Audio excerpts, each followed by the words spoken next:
Assalamualaikum warahmatullahi wabarakatuh. Perkenalkan, nama saya Maulia Faiza Rizalfi.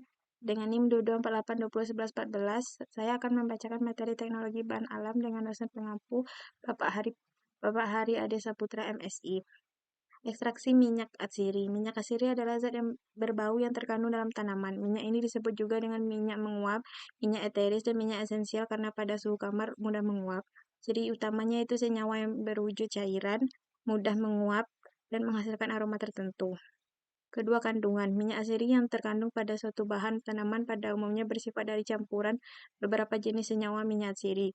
Metodenya adalah destilasi air uap, uap, yaitu press, pelarut organik, eflorasi, dan mesterasi lemak panas. Metode destilasi tahapannya pertama persiapan, pemanasan, pemisahan. Kelemahannya, senyawa rusak karena penggunaan panas. 3, kelebihannya, teknologi sederhana, waktu cepat, dan pemisahan mudah. Press adalah satu tahapan persiapan, pengepresan, dan pemisahan. Kelemahannya, waktu lebih lama, pemisahan lebih sulit. Kelebihannya adalah teknologi sederhana, senyawa tidak rusak karena pemisahan. Larut organik, satu tahapan persiapan, ekstraksi dan pemisahan. 2, kelemahan, pemisahan lebih sulit, teknologi mahal. 3, kelebihan, waktu lebih cepat. Eflorasi, satu tahapan persiapan, ekstraksi, dan pemisahan. 2, kelemahan, pemisahan lebih sulit, waktu lama. Ketiga, ada kelebihannya yaitu teknologi sederhana. Metode maserasi lemak panas, satu tahapannya persiapan, ekstraksi, dan pemisahan. 2, kelemahannya pemisahan lebih sulit, waktu yang lebih lama. Ketiga, kelebihannya teknologi sederhana. Fraksi dan isolasi. Fraksi berasal dari kata fraction atau bagian. Secara harfiah dapat diartikan sebagai mekanisme atau untuk memilah dan memilih suatu kumpulan kesatuan. Tujuan vaksinasi itu mendapatkan fraksi tertentu dari suatu ekstrak yang merupakan fraksi aktif, melakukan isolasi atau pemisahan satu senyawa metabolit tunggal.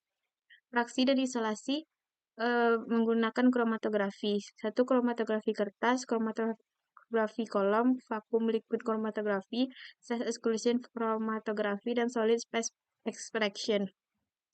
Kromatografi lapisan tipis, prinsip kerjanya memisahkan sampel berdasarkan perbedaan polaran antara sampel dengan pelarut yang digunakan untuk menggunakan lapis tipis pada lempeng kaca. Fase geraknya mempunyai kemurnian tinggi, digunakan maksimal 2-3 kali RF. Posisinya campuran dapat berubah karena penyerapan. Fase diam berupa serbu halus yang berfungsi sebagai penyerapan, contoh silika gel, aluminium, dan tanah. Ukuran partikelnya 0,1-40. Cara kerjanya itu 1, penjenuhan fase gerak di chamber, 2, penyiapan lempeng dan penotolan, 3, masukkan ke lempeng ke chamber, 4, setelah fase gerak mencapai tanda, angkat, keringkan. Kegunaan KLT pengecekan cepat terhadap komposisi campuran untuk menentukan kondisi percobaan dari kromatografi, untuk mengetahui kesempurnaan suatu reaksi, untuk mengidentifikasi obat ekstrak tanaman. Kelebihan dan kekurangan KLT: 1, waktu relatif cepat, 2, simpel, 3, jumlah zat yang diperiksa lebih kecil, 4, kondisi kromatografi untuk optimalisasi resolusi senyawa, 5, diperlukan ruang yang besar. Kekurangannya, FA tidak di GE tidak bisa digunakan untuk senyawa volatil. Pemurnian. Pemurnian merupakan metode yang digunakan untuk mendapatkan komponen bahan alam murni bebas dari komponen kimia yang dapat dibutuhkan. Prinsipnya, pemisahan antara dua zat atau lebih saling bercampur, tujuannya untuk mendapatkan suatu zat murni. Tingkat kemurniannya 95-100%. Pemisahan berdasarkan peristiwa fisika, yaitu pemisahan secara fisika tidak mengubah zat selama pemisahan. 2, pemisahan kimia. Teknik pemisahan bergantung pada jenis, wujud, sifat, dan komponennya. Pembagiannya: 1, rekristalisasi, proses pemurnian kembali senyawa organik padat dari bahan pengotoran dengan cara mengkristalisasi kembali senyawa padat. Hal yang harus diperhatikan dalam pemilihan pelarut: 1, pelarut hanya bereaksi dengan zat yang akan dilarutkan. 2, pelarut hanya dapat melarutkan zat yang akan dimurnikan dan tidak melarutkan pencemarnya. 3, titik didih harus lebih rendah. 4, titik didih harus lebih rendah dari titik leleh zat yang dimurnikan. Komputasi bahan alam, yaitu komputasi dapat diartikan sebagai cara menentukan pemecahan masalah dari data input yang menggunakan suatu algoritma.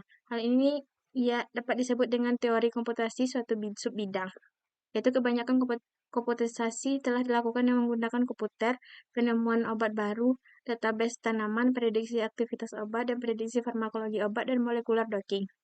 Sekian presentasi saya, maaf ada kata-kata yang salah, mohon dimaafkan. Assalamualaikum warahmatullahi wabarakatuh.